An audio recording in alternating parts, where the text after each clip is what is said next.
नमस्कार, मैं प्रिया राज, आप देख रहे हैं न्यूज 24। आपको बता दें, जदयू में बड़े फेरबदल देखने को मिल रहे हैं। जी हां, एक तरफ बिहार की राजनीति में बड़े उफानों पर जदयू का बड़ा बोलबाला सामने आता है। इस दौरान बड़ी खबर निकलकर सामने आ रही है। जो खबरें हैं इस तरह से जदयू में फेरबदल का काम कर रही है। हालांकि आखिर क्या कयासें लगाई जा रही थी जो जदयू से बड़े नेताओं का इस तरह का बयान और इस तरह के फैसले आ रहे हैं जो कहीं ना कहीं बिहार की राजनीति में और जदयू पार्टी में बहुत बड़ी उफानी मचा रही है। जी आइए हम आपके बीच साझा करते हैं कि अभी क्या और किस वक्त की बड़ी खबरें निकलकर सामने आ रही है। आइए हम आपके बीच साझा करते हैं। जनता दल यूनाइटेड के वरिष्ठ नेता केसी त्यागी ने हाल ही में निजी कारणों का हवाला देते हुए पार्टी के राष्ट्रीय प्रवक्ता पद से इस्तीफा दे दिया है। जी हां, आपको बता दें कि त्यागी के इस्तीफे के बाद अब राजीव रंजन को जेडीयू का नया राष्ट्रीय प्रवक्ता नियुक्त किया गया है और पार्टी के महासचिव आफाक अहमद खान के एक पत्र जारी कर इस बदलाव की जानकारी दी।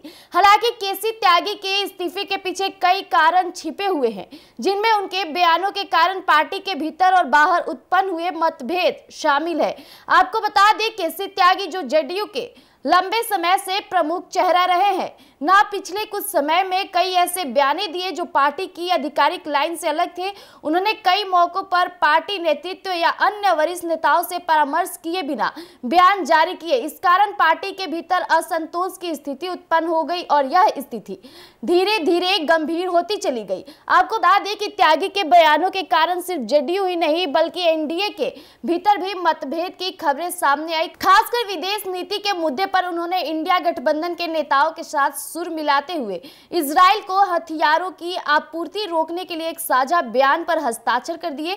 यह कदम जेडीयू नेतृत्व को असहज करने वाला था और इससे पार्टी के भीतर और बाहर विवाद बढ़ गया। इतना ही नहीं, इसके अलावा त्यागी ने एसएससी और एसटी आरक्षण पर सुप्रीम कोर्ट के एक फैसले पर बिना पार्टी से चर्चा किया बयान जारी कर दिया, जो पार्टी नेतृत्व को नगावर गुजारा। और इस तरह लेटरल एंट्री के मुद्दे पर भी उन्होंने किसी अपनी व्यक्तिगत राय को पार्टी की आधिकारिक राय के रूप में पेश किया। वहीं त्यागी ने कई बार अपने निजी विचारों को पार्टी के विचारों के रूप में प्रस्तुत किया, जिससे पार्टी की छवि और नेतृत्व पर सवाल उठने लगे। यह स्थिति पार्टी के लिए असहज हो गई और अंततः जेडीयू नेतृत्व ने त्यागी के इस्तीफे को स्वीकार करने का निर्णय लिया। राजनीतिक विशेषज्ञों का मानना है कि त्यागी की विदाई से जेडीयू में अंदरूनी मतभेदों की स्थिति को कम करने का प्रयास किया गया है ताकि पार्टी एकजुट होकर बढ़ सके और त्यागी के इस्तीफे के बाद पार्टी की आगे की रणनीति पर सभी की नजरें टिकी। तो जैसा कि अभी आपने सुना कि केसी त्यागी के इस्तीफे के बाद अब राजीव रंजन को पूरी पद की परामर्शा दे दी गई है।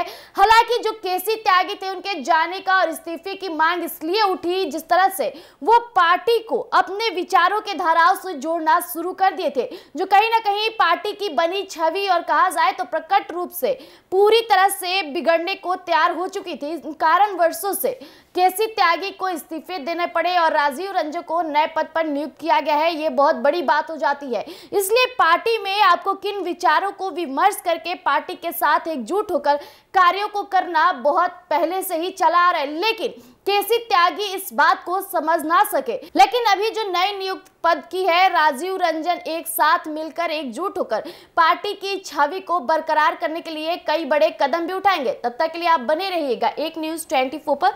अगर आप हमें यूट्यूब चैनल पर देख रहे हैं तो हमारे यूट्यूब चैनल एक न्यूज 24 को सब्सक्राइब कीजिएगा। फेसबुक पे देख रहे हैं तो फॉलो और लाइक कीजिएगा। धन्यवाद।